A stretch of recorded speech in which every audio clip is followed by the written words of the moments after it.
Welcome to our channel. Selamat pagi saudara-saudari yang terkasih. Jumpa lagi dengan Riak Sabda edisi 16 September 2025. Hari ini gereja merayakan peringatan dua orang martir yang sangat berani, yaitu Santo Cornelius dan Santo Cyprianus. Keduanya hidup di zaman penganiayaan, dan tentu dalam penganiayaan itu mereka teguh dan setia dalam imannya. Tentu kemartiran dalam gereja kita merujuk pada satu pengorbanan hidup atau penderitaan yang dialami oleh seseorang karena iman mereka akan Kristus, dan khususnya dalam konteks penganiayaan ataupun penolakan terhadap iman mereka. Saudara-saudara yang terkasih, tentu situasi yang demikian tidak lagi kita alami seperti penganiayaan ataupun penolakan. Sebagian besar umat Kristen atau orang Katolik sudah bisa mengekspresikan iman mereka dengan bebas dan diterima oleh banyak orang. Maka menjadi pertanyaan bagi kita adalah, bagaimana caranya menjadi martir di masa kini?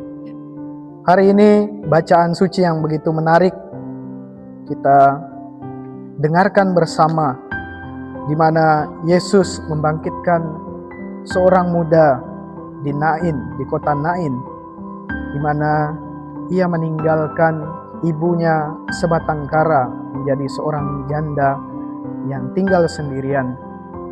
Dalam kisah ini sekiranya ada 3 adegan atau 3 peristiwa yang begitu menarik untuk kita refleksikan bersama.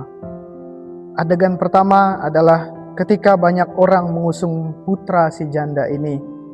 Mereka pun ikut bersedih, mereka ikut berduka, dan dengan hati yang tulus berniat untuk menghibur si janda yang ditinggalkan ini. Mereka ini bisa juga kita sebut sebagai duta kemartiran, karena mereka memiliki perasaan yang sama, sepemikiran untuk menemani sang janda. Tentu kemartiran sejatinya diawali dari niat untuk mematikan ego sendiri demi kepentingan orang lain.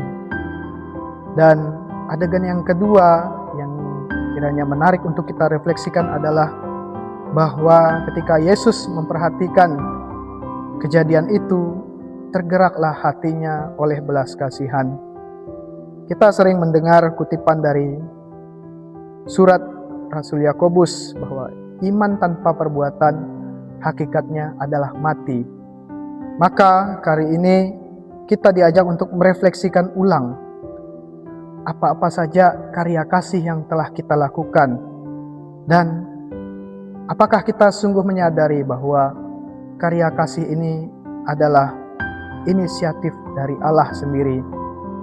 Maka pernyataan Rasul Yakobus dalam suratnya bahwa iman tanpa perbuatan hakikatnya mati, maka perbuatan baik tanpa iman menjadi sesuatu yang hampa.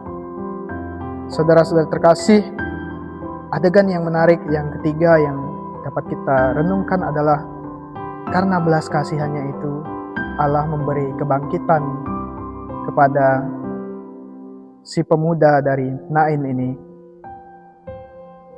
Ini merupakan inisiatif Allah, karya keselamatan Allah, bahwa Allah sendiri yang menjanjikan kebangkitan kepada kita yang percaya. Dan tentu itu semua selalu kita kenangkan dalam setiap perayaan Ekaristi di hari Minggu. Kita menyebutkan rumusan-rumusan iman itu dalam kredo kita. Aku percaya akan Roh Kudus, Gereja Katolik yang kudus, persekutuan para kudus, pengampunan dosa, kebangkitan badan, dan kehidupan kekal. Maka kebangkitan yang dialami oleh pemuda Nain ini haruslah kita yakini pula akan kita alami kelak bersama dengan Kristus. Saudara-saudara terkasih,